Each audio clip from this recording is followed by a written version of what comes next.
A paz do Senhor Jesus, tudo bem? Vamos começar o nosso ensino do discipulado. Essa é a nossa primeira aula. Hoje é dia 5 de setembro. Estou um pouquinho atrasada, já era para eu ter enviado essa aula, mas eu não consegui devido ao tempo do trabalho. Então eu vou fazer aqui, vou tentar ser o mais sucinta possível para tentar explicar para vocês um fator que determinou a história da igreja hoje. Eu li essa história, eu li o livro de Esdras, Neemias, e o Senhor falou grandemente comigo. Eu tenho buscado conhecimento, tenho buscado discernimento para tentar entender o que aconteceu. Porque eu achei importante trazer a história do livro de Esdras como nosso primeiro ensinamento, nosso primeiro direcionamento. Porque aqui fala de pessoas, sacerdotes, sumos sacerdotes, escribas, fala sobre líderes e fala sobre coisas, ações que eles fizeram, que também geraram problemas para a igreja, para o tempo deles, né? Então, eu quero dizer para você que a igreja ela não é perfeita. As pessoas, elas desenham a igreja como um lugar perfeito, como um lugar que não pode ter defeito, mas eu vou dizer para você hoje que a igreja é feita de pessoas e as pessoas, elas têm defeito. As pessoas, elas têm um hábito de achar que elas estão certas, que elas... Ainda mais liderança, né? Que já acha que está num nível mais avançado. Então, nós temos que saber como nós vamos lidar com tudo isso. Por isso que eu trouxe hoje esse ensinamento para vocês, para que vocês possam entender que o Senhor, Ele conhece e sabe, e Ele vai nos direcionando e vai nos ensinando. Aos poucos, nós vamos mudando, nós vamos nos transformando e vamos aprendendo. Eu quero falar com vocês hoje, primeiro, para a gente começar a falar do livro de Esdras. Ele fala sobre o fim do exílio. O fim da escravidão de um povo que já era livre. Engraçado, né? O Senhor, Ele chamou Moisés e fez grandes coisas, tirou o povo com um grande brado de vitória, assim, né? Viveu durante 40 anos, mantendo a roupa, mantendo os sapatos, mantendo a alimentação, mantendo as casas. Nada era destruído, tudo que o povo de Israel tinha durante 40 anos no deserto, Deus conservou. Imagina que o povo saiu do Egito, Deus humilhou o rei do Egito, o faraó, né? O faraó do Egito. Deus humilhou aquele povo, humilhou os deuses dele, mostrou que o verdadeiro Deus é o nosso Deus. O Deus dos céus, que criou os céus e a terra. E aí ele tira o povo do Egito debaixo da servidão. E ele entrega para o povo uma terra que emana leite e mel. Uma terra que produz, uma terra que eles não precisaram trabalhar para que tivesse plantações, gados. Tudo Deus deu assim para eles. Ó, agora é só vocês morar. Essa terra eu prometi para Abraão lá atrás. E eu estou cumprindo com a minha palavra. E eu estou entregando para vocês essa terra em que vocês não precisaram plantar. Agora é só dar continuidade. E aí o povo se alegra, entra na terra e fazem guerra, tira aqueles moradores, adoradores de outros deuses e lutam em guerras e eles tomam as terras que eram deles, porque o Senhor falou que seria deles. E aí o Senhor entrega para eles e eles começam a morar. Anos se passam e muitas coisas acontecem. Só que o Senhor, Ele não divide a glória dele com ninguém. A glória é de Deus. E Ele não deixa com que as pessoas façam meios de idolatria. O povo chegou num nível de adoração. O povo chegou num nível de idolatria tão grande, tão terrível, que Deus se entristeceu de uma maneira que o Senhor, Ele desistiu. E aí o Senhor, Ele convoca o povo do norte. E Ele fala assim, estou convocando o povo do norte que eu vou destruir. porque a adoração, ela tá tão grande. Vocês estão fazendo coisas terríveis dentro do meu templo. O templo que foi construído pelo Salomão para mim, para que o meu nome fosse glorificado naquele lugar. Vocês, sacerdotes, líderes espirituais, estão trazendo idolatrias para dentro do povo, para dentro do meu templo, fazendo coisas terríveis, sacrificando crianças. Eu vou acabar com isso. E aí Deus convoca o povo do norte. Eu deixei aqui separado para falar com vocês, porque eu acho essa palavra muito interessante.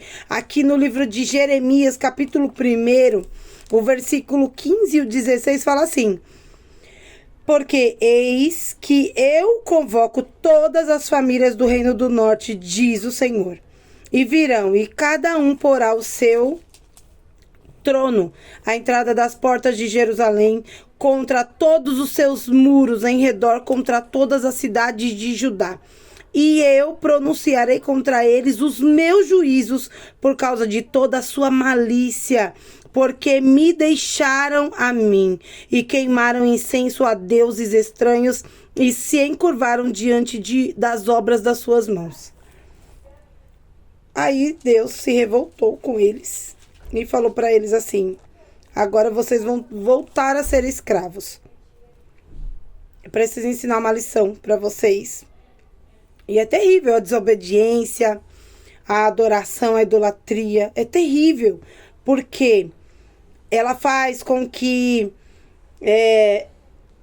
o Senhor, ele entre na nossa vida de uma forma que ele vai nos ensinar uma lição.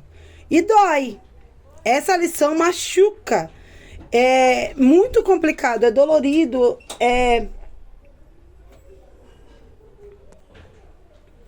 O Senhor, quando Ele vem para nos corrigir, porque Ele não quer perder ninguém, e Ele sabe do propósito. Com o povo de Israel, porque Ele pegou aquele povo, mesmo o povo não querendo Ele, porque Ele tinha uma promessa com Abraão lá atrás. Se Ele tinha uma promessa com Abraão, Ele falou assim: eu não posso voltar atrás, a minha palavra não volta. Esse povo é meu e eu preciso ensinar a eles quem é o Deus verdadeiro. Eles ainda não entenderam. Não entenderam quem é o Deus verdadeiro. Então vou eu novamente entrar com mão pesada sobre eles e vou ensiná-los mais uma lição. E aí, essa parte é a parte mais difícil. Por quê? Porque o Senhor, Ele vem para nos ensinar, só que é um processo muito difícil. E aí ele manda com que o povo do norte venha e destrua tudo. Queimaram. Botaram fogo. Nabucodonosor botou fogo no templo. Tudo que o Salomão tinha construído, toda a glória do templo. Acabou tudo. Foi tudo destruído. Aí Deus pegou e falou assim: agora vocês vão virar escravos. Pegou, começou a levar cativos o povo. A primeira leva, ele levou em 3 levas, tá? Nabucodonosor veio fazendo arruaça, ele veio causando, né? Todo o tempo, antes de eu começar a entrar aqui no livro, eu quero dizer que em todo o tempo, o Senhor enviou profetas para alertar o povo ao arrependimento. Deus, ele não vem em cima de você e coloca um jugo pesado sobre você para te ensinar algo sem antes ele te avisar. Te conserta, presta atenção no que você está fazendo, não vá por esse caminho. Eu estou te ensinando algo, eu sei que você vai cair. Olha por aqui, olha por ali. Deus, ele nos direciona e ele fala: se ainda assim você desobedecer e o Senhor ele tiver promessa, tiver pessoas orando pela sua vida, o Senhor não vai te perder. E aí ele começa a vir com o peso. Essa é a situação.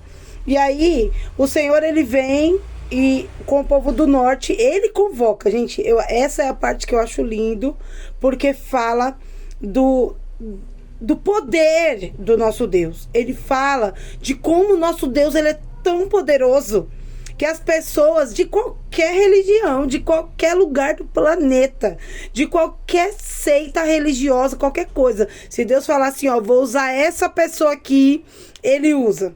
O povo do norte era um povo idólatra. Era um povo que não tinha nada a ver com o nosso Deus. Ele pega e fala assim, eu tô convocando eles. Quando Deus manda, a idolatria tem que obedecer, os demônios têm que obedecer, os idólatras têm que obedecer, as árvores têm que obedecer, o mar tem que obedecer. Quando Deus manda, não há quem possa resistir. Deus mandou o povo ir lá e pôr o povo de Israel em cativo. O povo de Israel não teve como lutar contra, porque Deus não deixou, eles perderam a guerra e foram levados como escravos. Mas eles foram levados em 3 levas. A primeira leva, eu anotei aqui, tô com caderninho de anotação, tô com Bíblia. Eu espero que vocês também estejam com Bíblia, com caderno de anotação. Eu quero que vocês coloquem todas as dúvidas, perguntas, coisas que vocês queiram saber sobre esse tema, porque nós precisamos fazer com que a aula ela seja fluida. Para mim poder ensinar, eu preciso saber se vocês entenderam a lição, se vocês estão compreendendo o direcionamento desse ensino, tá bom?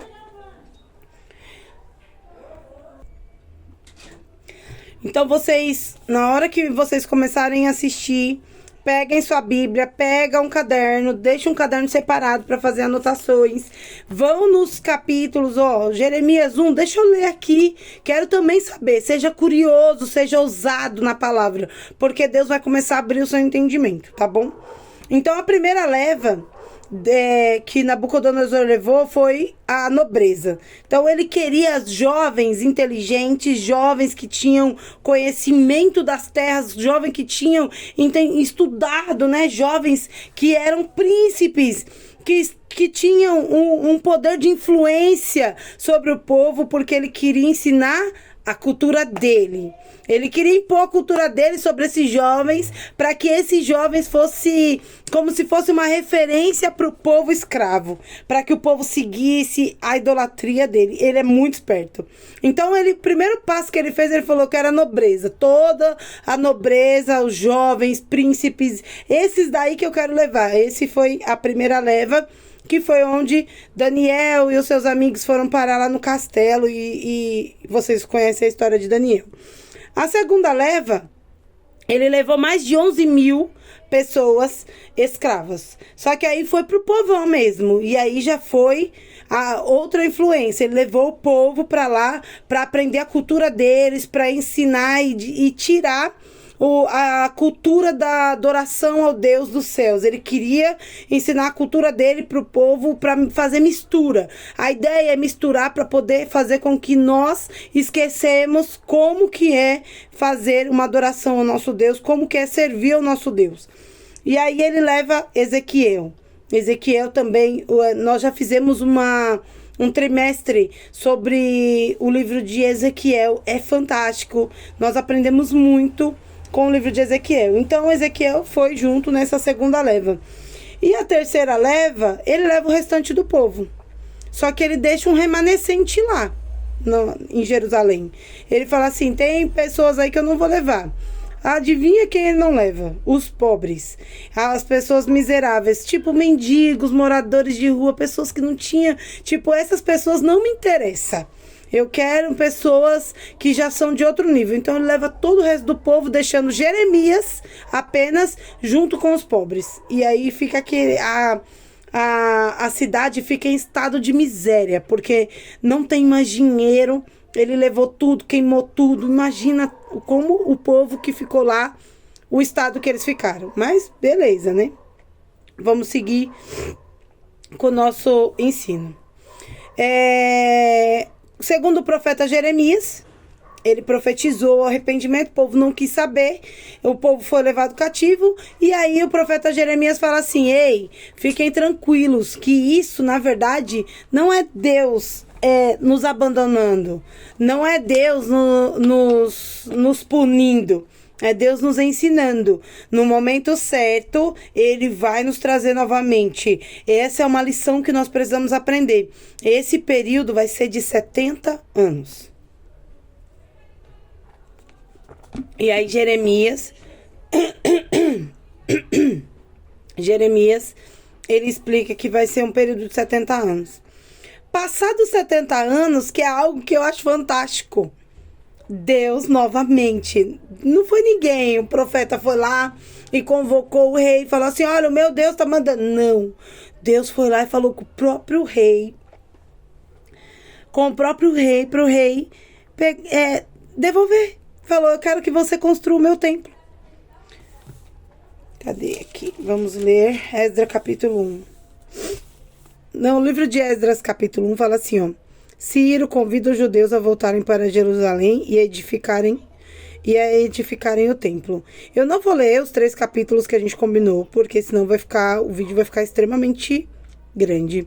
Mas eu vou ler esses 3 primeiros capítulos aqui. No primeiro ano de Ciro, rei da Pérsia. Para que se cumprisse a palavra do Senhor por boca de Jeremias, despertou o Senhor o espírito de Ciro. Olha só como nosso Deus, olha o poder do Deus que você serve. Despertou o Senhor o espírito de Ciro, rei da Pérsia, o qual fez passar pregão por todo o seu reino. Olha só, porque mais pra frente ele explica qual é o reino dele. Por todo o seu reino. Como também por escrito dizendo: assim diz Ciro, rei da Pérsia: o Senhor Deus dos céus me deu todos os reinos da terra. Ele não era um rei que era adorador do nosso Deus. O Senhor convocou ele e falou para ele assim: eu quero que você constrói um templo para mim, manda o povo voltar, o meu povo voltar. E ele fala assim, ó: o Senhor Deus dos céus me deu. Ele sabe que todas as coisas que ele tem vieram por meio do nosso Deus. Ele me deu todos os reinos da terra. E aí, se você voltar lá novamente, ele fala assim: ele fez passar um pregão por todo o seu reino.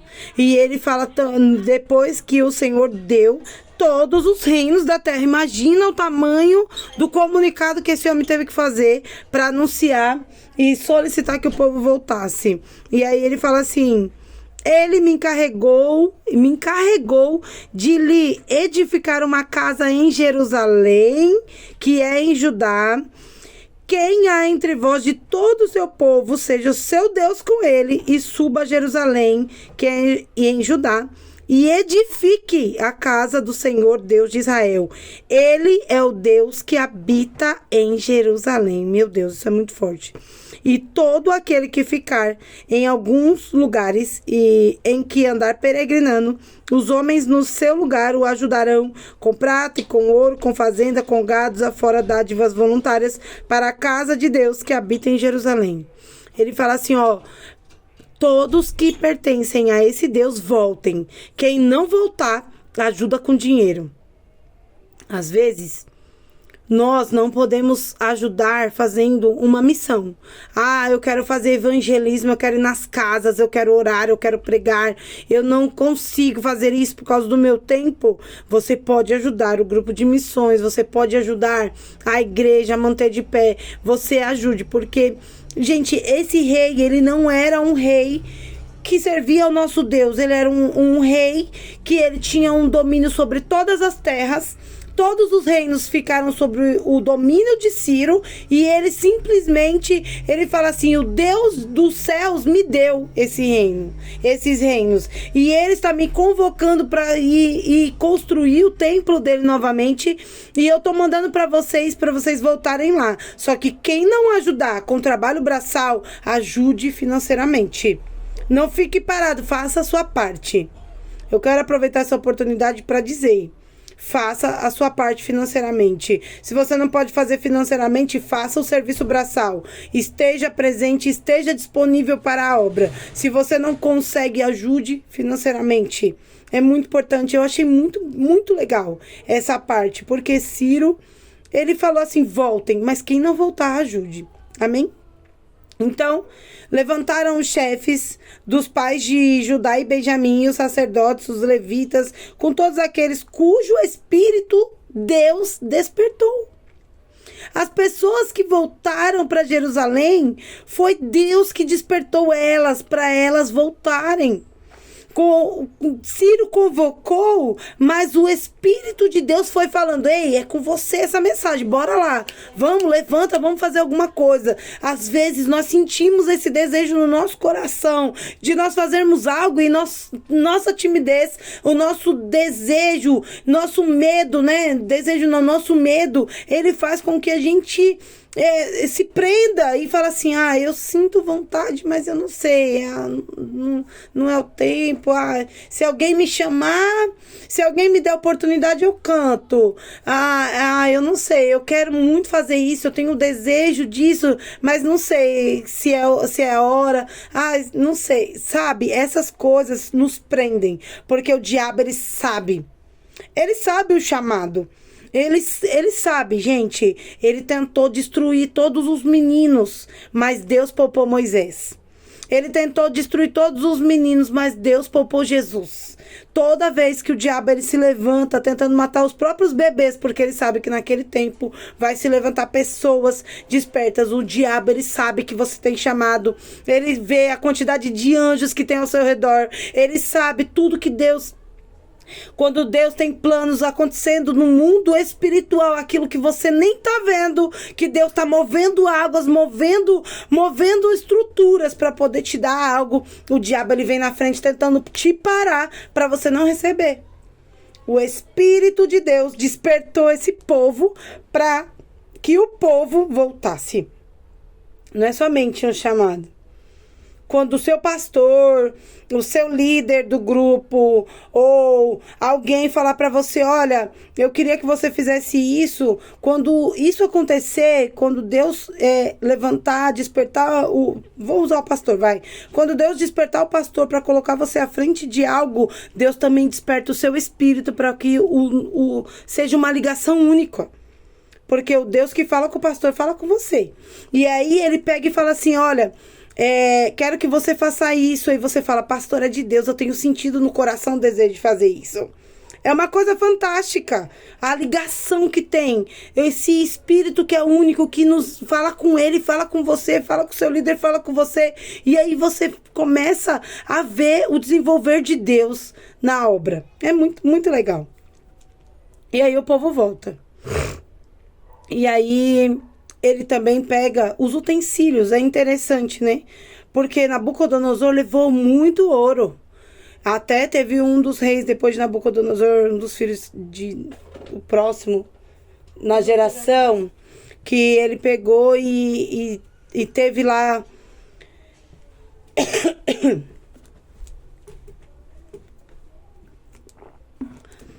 Um dos reis, depois de Nabucodonosor, ele pegou os itens para utilizar numa festa pagã e no mesma hora, uma mão escreveu: Mené, Mené, Tekel e Parsim na parede. Você foi julgado e condenado, e naquele mesmo dia ele morreu, porque tocou nas coisas sagradas de Deus. Nabucodonosor levou e guardou, jogou lá. Mas esse daí foi ousado e mexeu. Quando ele mexeu, ele sofreu as consequências e morreu. E aí... o que acontece? Ciro foi despertado de uma maneira tão grande que, além de mandar o povo, ele lembrou daqueles que não iriam querer estar presente nesse trabalho braçal. E aí ele fala para ajudar financeiramente. E aí ele lembra dos utensílios que foram levados da casa, do templo. E ele fala assim: pegue todos os utensílios que estão... Deixa eu ver aqui... com o tesoureiro Mitredate, o tesoureiro que se deu por conta a Sesbazar, príncipe de Judá.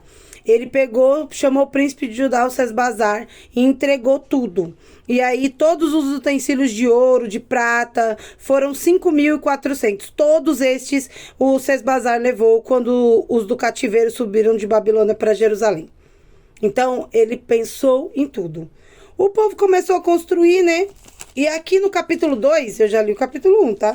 Aqui no capítulo 2, eles fazem tipo um levantamento das pessoas que voltaram.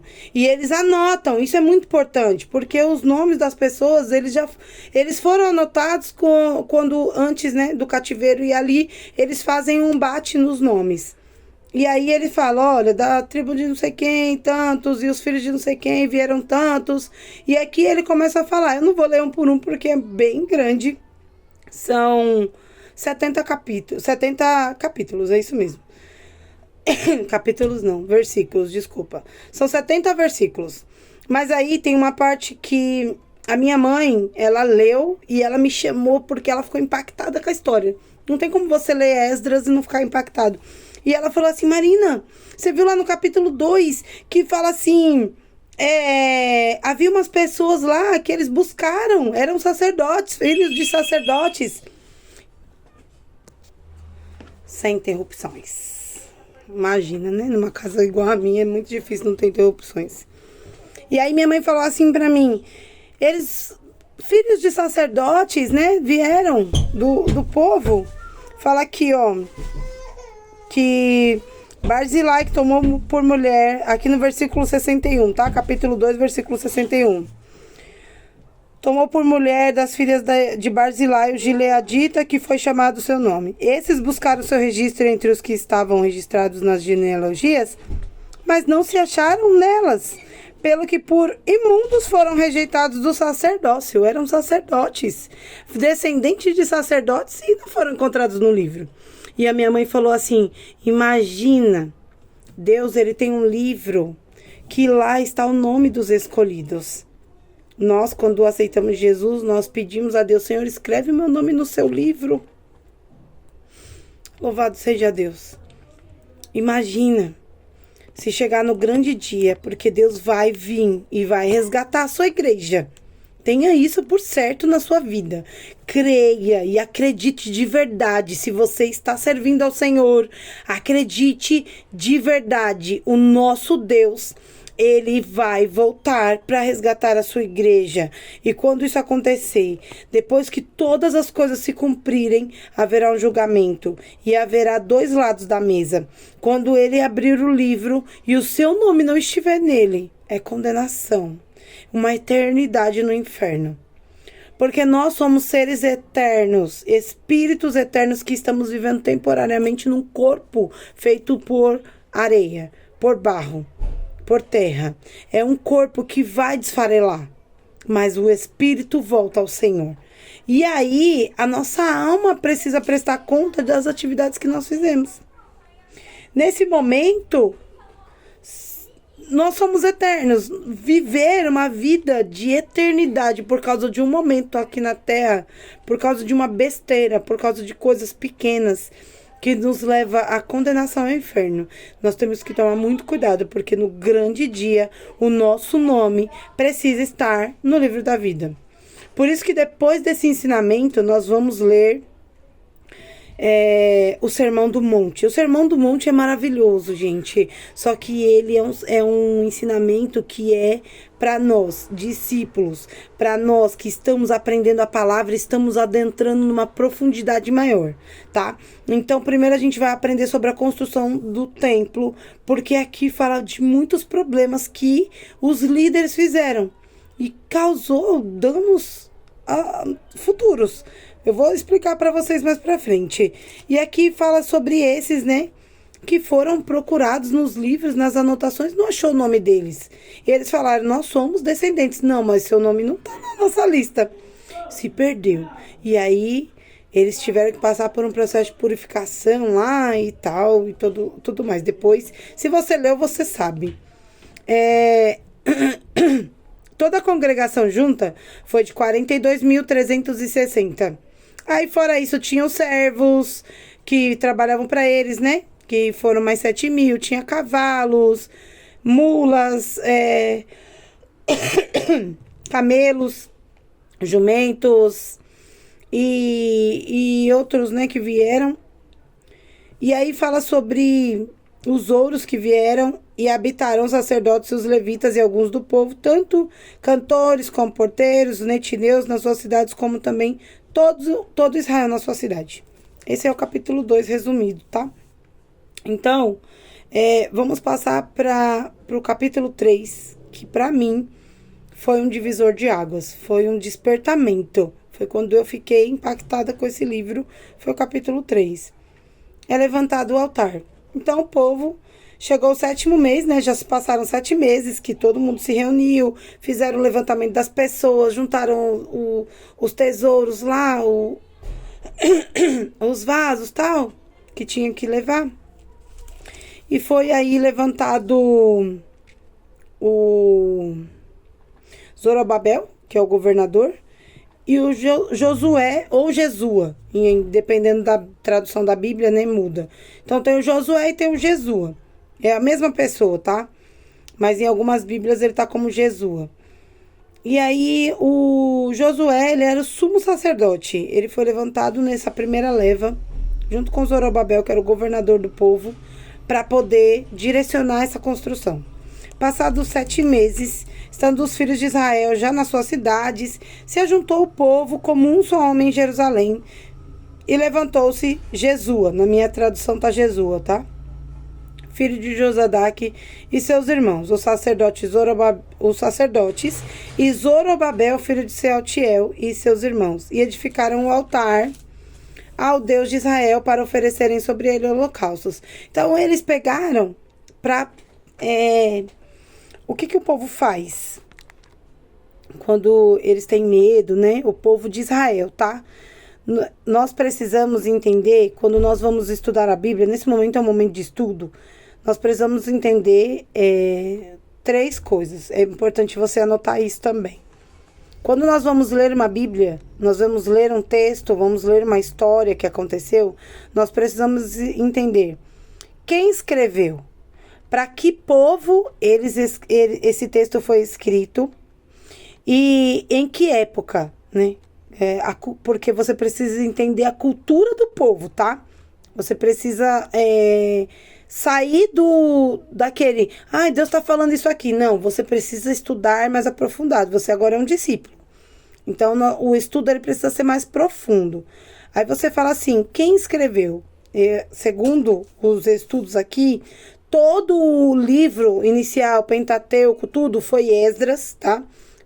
Segundo os estudos teológicos, Esdras reuniu tudo para que virasse um livro só.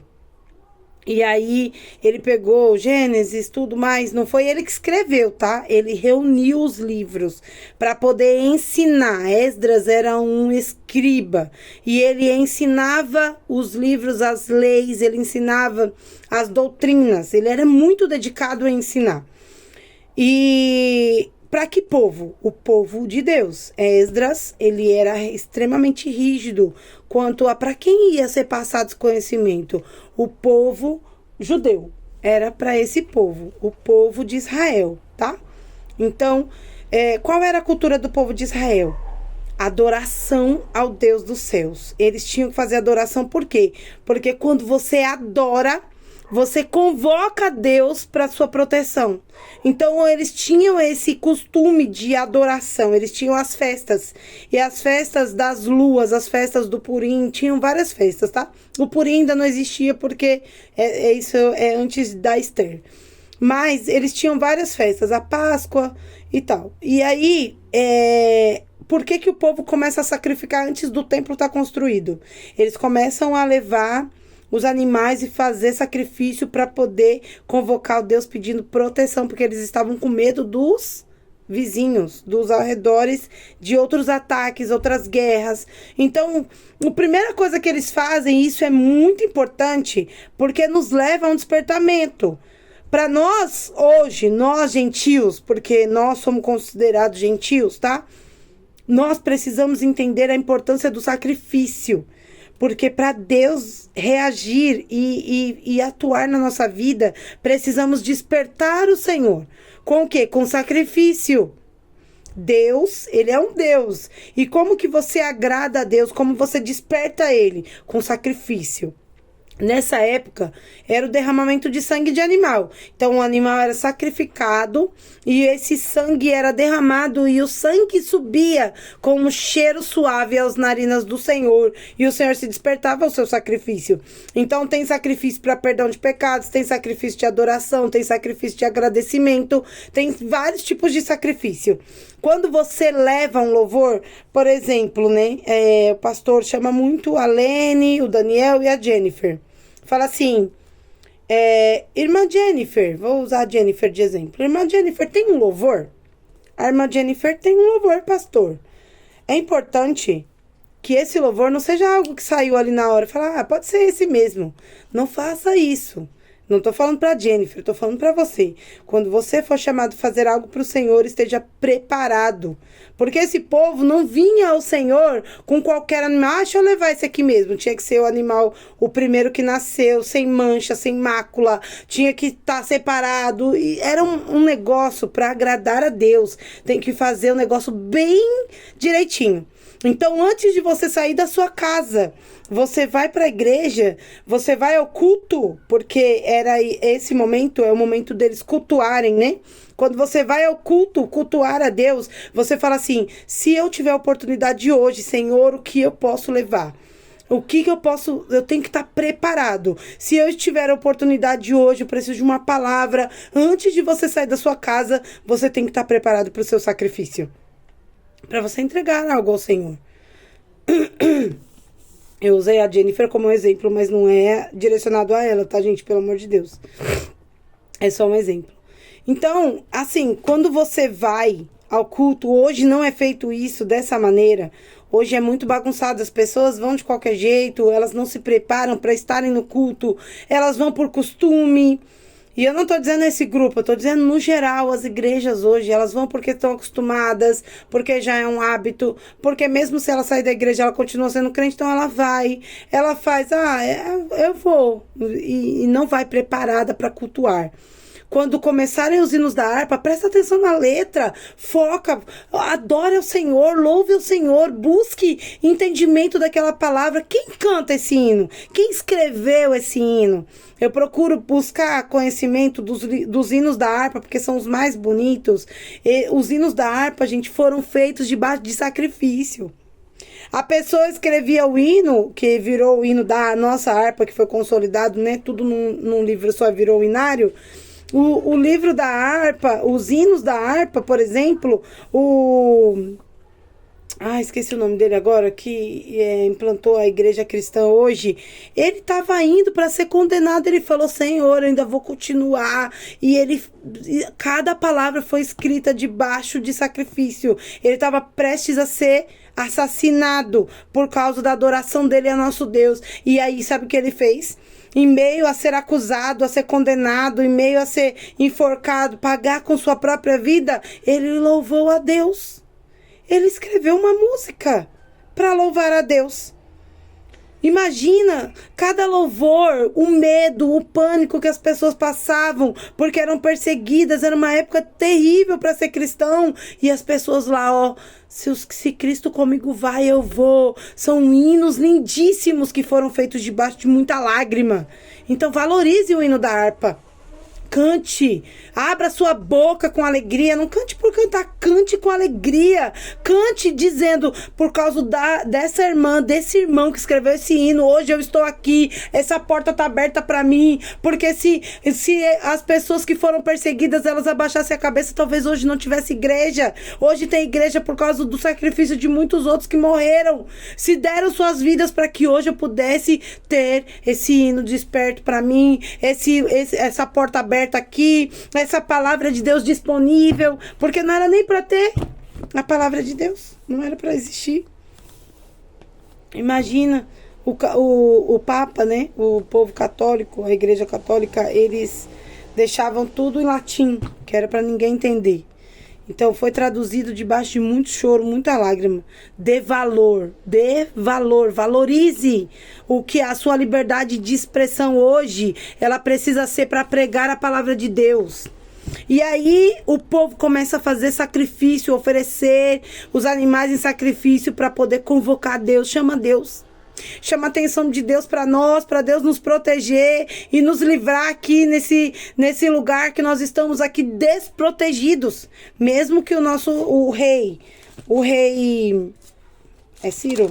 Eu de novo. O Ciro mandou, vocês não sabem, o Ciro ele já passou, já foi. Já se passaram 70 anos, 7 meses, e meses a fio, e os reinos vão mudando, e os poderes vão mudando de mãos. Tanto que essa construção do templo, ela passou, são 10 capítulos de Esdras, passou por 3 reis. Então, as coisas elas vão mudando, os tempos vão mudando, e as guerras vão acontecendo, então o povo ele precisa tomar muito cuidado. Ele faz o quê? Convoca Deus. Foi Deus que mandou? Então vamos adorar a Deus, vamos sacrificar a Deus, fazer algo por Deus, porque Deus está na frente.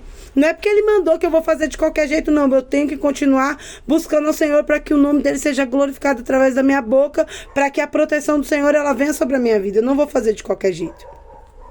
Celebraram a festa, fizeram lá as oferendas deles, deram dinheiro aos cortadores e os artífices, como também comida, bebida, azeite, sidônios e aos tírios, para trazerem Líbano, madeira, cedro ao mar para Jope, segundo a concessão que eles tinham feito Ciro, rei da Pérsia.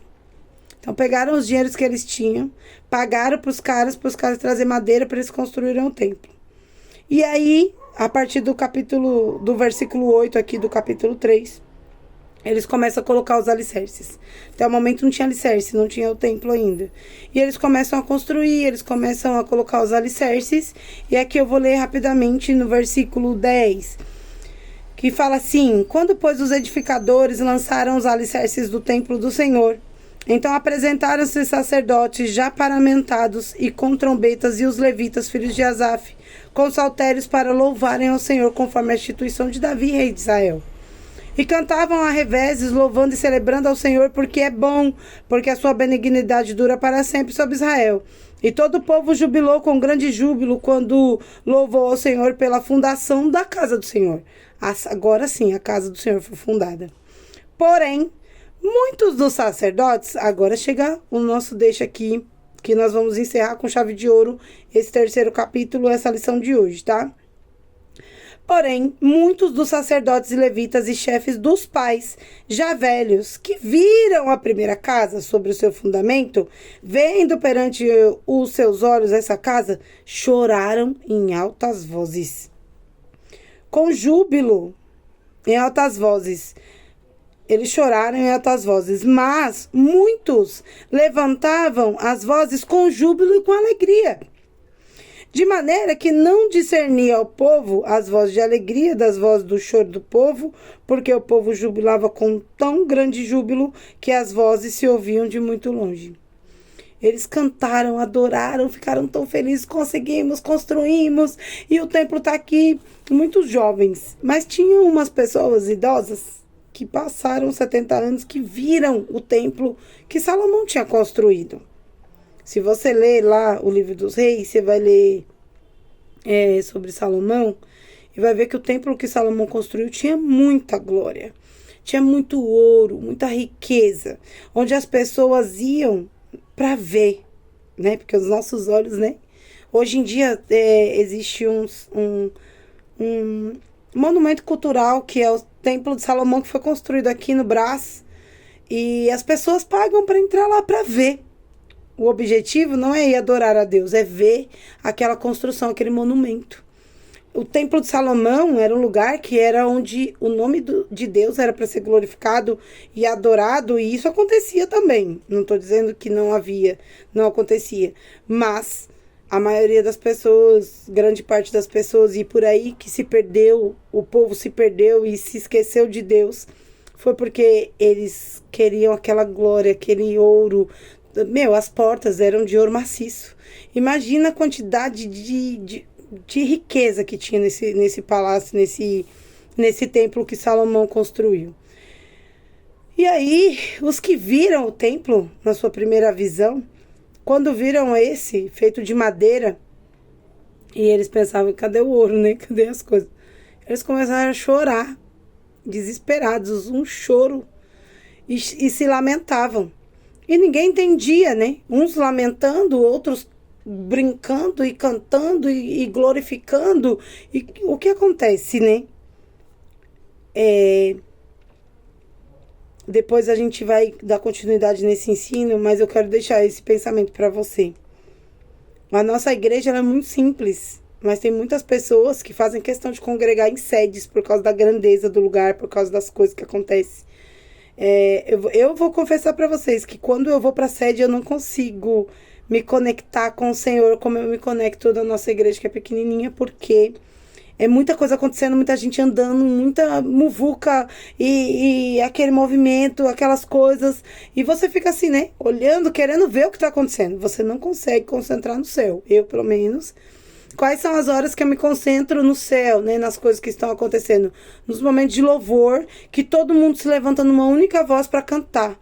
E a glória de Deus vem, e as pessoas falam em línguas e são cheias do Espírito Santo. São nesses momentos. Quando acaba o louvor, todo mundo senta, começa a andarilhação de novo. E aquele vucu-vucu e não sei quem. E a telona, e tela aqui, que muda ali. E você fica assim, ó, parecendo uma barata tonta, olhando para tudo que é lado. Eu sou assim, pelo menos, tá?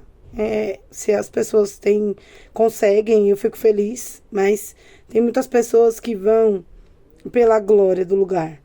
Muitas pessoas, né, que, por exemplo, minha cunhada, tem uma cunhada que ela serve na Mundial, na Igreja Mundial. E aí você fala assim, de que igreja você é? Ela fala, eu sou do Valdomiro. Tem uma outra igreja, né, que é a Universal. Ela fala assim, depois que eu vim na Universal, eu fui curada. A Universal não tem o nome de Deus sendo glorificado. Não importa se o templo é pequeno, se é grande, se ele é luxuoso, se ele não tem pintura nas paredes, se o chão é de barro, não importa. O importante é o meu coração chegando lá para glorificar. Quando o povo viu que não tinha toda aquela riqueza de detalhes, eles choraram, se lamentaram. O povo que não conheceu, não viu a glória do reino de Salomão, não se espantou, falou, conseguimos, a nossa meta era um templo, nós fizemos, vamos comemorar. Então, aonde você estiver, glorifique. O que você fazer, às vezes, quando eu entrei no grupo de louvor, né, vou usar o grupo de louvor como exemplo, só havia 4 pessoas no grupo de louvor. E o Senhor me despertou falando assim, grupo de louvor tem que ser grande, né? E eu fui chamando as pessoas, para as pessoas vir para o grupo de louvor, é um entendimento que nem todo mundo tem. Às vezes a pessoa quer só 3, quer só 4. E eu tive um outro entendimento, porque a minha visão é muito empresa, né? Eu tenho a visão de negócios, porque eu vivo isso na minha rotina diária. Então, eu quero ensinar as pessoas a serem líderes, eu quero ensinar as pessoas a estarem à frente de trabalhos, eu quero ensinar as pessoas que elas podem fazer muito mais do que elas fazem hoje, porque é isso que eu vivo na minha rotina. E aí quando aquele povo, a gente chega na igreja, se eu faço um trabalho, às vezes, né, faltou 3, 4, vamos fazer com 3. Faça com 3.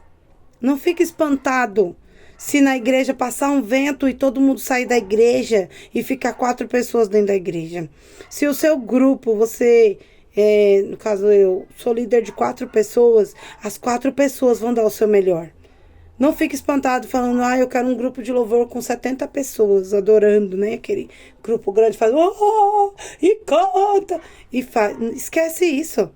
Dê o seu melhor, sendo 1, 2 ou 50. Sendo 1, 2 ou 30, sendo 1, 2 ou 100. Se você quer cantar, a mesma coisa é o dízimo, né? Eu falava, né, para Deus que eu queria muito dizimar. Aí Deus falou comigo, porque eu não dizimava, porque eu achava que se eu ganhava 10 reais, eu não tinha que dar R$1, eu ficava com vergonha de dar R$1 de dízimo. E aí Deus falou comigo, se eu não for fiel com R$1, eu não vou conseguir ser fiel com 100, nem com 1000. Eu preciso ser fiel com R$1. Quando eu comecei a ser fiel com R$1, Deus começou a me dar de dízimo 10 reais. Quando eu comecei a ser fiel com 10 reais, o Senhor começou a me dar meu dízimo de 20 reais. E aí, hoje a minha meta de dízimo, eu tenho uma meta alta, né? Não cheguei nela ainda, mas eu tenho fé que o Senhor vai me dar essa bênção, porque um pastor falou isso pra mim, ele falou assim, se você quer ter um salário alto, se você quer crescer e prosperar, fala pra Deus quanto que você quer dar de dízimo na igreja. Se você for fiel com a sua promessa, Deus vai ser fiel com você. Se você for fiel com R$1, Deus vai te dar a oportunidade de você ser fiel com um dízimo muito maior.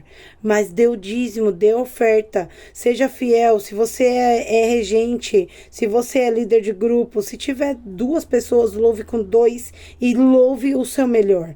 Não se preocupe se vai ficar, só 2, não vai ficar bom. Louve com 2, louve com 10, louve com 5, louve com 30.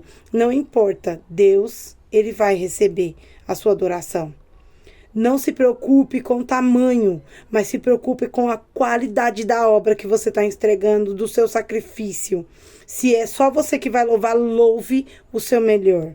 Se você vai pro culto, se você vai cultuar ao Senhor, saia da sua casa com o seu melhor. E procure o seu melhor. Amém? Esse estudo ele vai mais para frente. Nós temos aí como meta agora ler o capítulo 4, 5 e 6. Até o 7. Vamos ler até o 7 que a gente finaliza 8, 9 e 10 depois. Então, do 4, 5 e o 6, vocês leiam pra gente poder falar na próxima aula semana que vem, tá bom? Então, eu não vou conseguir mandar a aula todos os dias.